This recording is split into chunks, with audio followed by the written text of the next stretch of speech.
Halloween is a perfect time to really enjoy the creative opportunity with your children. You know, we're all pretending to be something that we're not.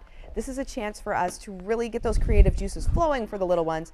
And the importance with that also comes with talking and reading and singing. So that's why we have our next guest from First 5 California. Jamie is here to help inspire us on how to make Halloween time even more fun and really help our children too in their development. So really quick, Jamie, though, I want to share with our viewers, why is it so darn important that we make sure on a regular basis that we talk, we read, and we sing with our kids? Well, it's all about early brain development, right? It comes down to that. Exposing children to vocabulary early and often as much as possible, not only prepares them for school, but greater success later in life. I love that. Greater success later in life, which is something every single parent wants for their kid, right? Absolutely. Okay, so it's Halloween and you look fantastic, Pie, my friend. Thank you. I love it. I love it, Pippi Longstocking.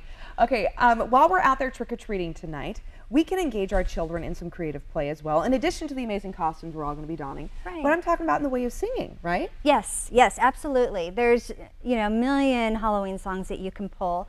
Monster Mash is a really popular one that kids love. Or you can just take the ones that you know, Mary Had a Little Lamb, or Mary Had a Little Ghost, or something, changing out the words of the songs you do know to, you know, fit the occasion. And I have to be honest though with you, Jamie, I think some parents, they hold back just a little bit because they feel that things have to be perfect or they need to be more prepared for their children.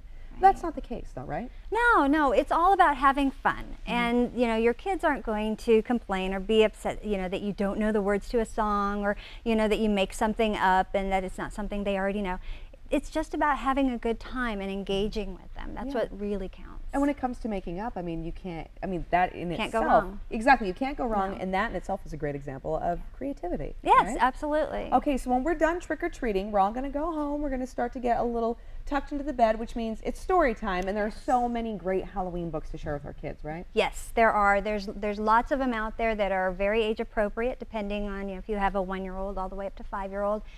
Some are more engaging. One of my son's favorites is I Spy, which is actually one that, you know, kids you can do together. It's almost an activity, a reading plus activity, where you have beautiful pictures, you read the words, and then you hunt for the images in these pictures. And so it's a whole activity that you can do together, and it's really fun. And tonight, would that be a good night to introduce the flashlight possibly? Yes, yes. You can decorate the area that you're going to sit down and read in, maybe get your sleeping bags out, pillows, flashlights, Halloween lights, whatever you want to do, whatever you feel is age appropriate, and, you know, have a good time. You know, create that, you know, imaginative, creative environment together. And I do have to point out, I love this book. We also have Creepy Carrots in our house, which is by the same author. It is a definite go-to during this Halloween time. Absolutely, in our home. Okay, so we've covered the creating your own stories, reading books, making engaging, singing. How else can we also make learning, reading time, all this more interesting for our children? Well, another good way is role-playing and creating stories, you know, coming up with your own stories together and acting them out, and getting your kids involved if they're old enough to do that, you know, have them make up some of the story as well.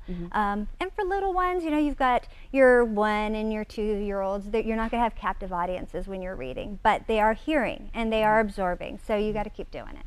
And that's a great point too. I had mentioned, you know, some parents I think are a little apprehensive because, like I said, they feel like it has to be perfect. And one of those situations is when you're reading to toddlers, you're like, oh, they're not even paying attention anyway. But it's still important that you do, right? Because they hear your voice. Yes, they're doing what they do naturally. Crawl around, roll around, but they're still listening. They're still hearing the story. Yeah, and you're creating memories doing that. Yeah, exactly. You're creating memories. And that's so important. And so tonight when we go out to create those memories, sing songs as mentioned. I mean, talk about role play. Today's the perfect day for that. Engage your children, get those creative juices flowing. When you go home, you try to settle down, make sure you introduce a book. And don't just do it tonight, though. Do this always. Today is just hopefully a launch pad for some individuals, and then you'll continue this practice for years and years and years to come. Absolutely. Yeah. And where can our viewers go for more information? First5California.com. First5California.com.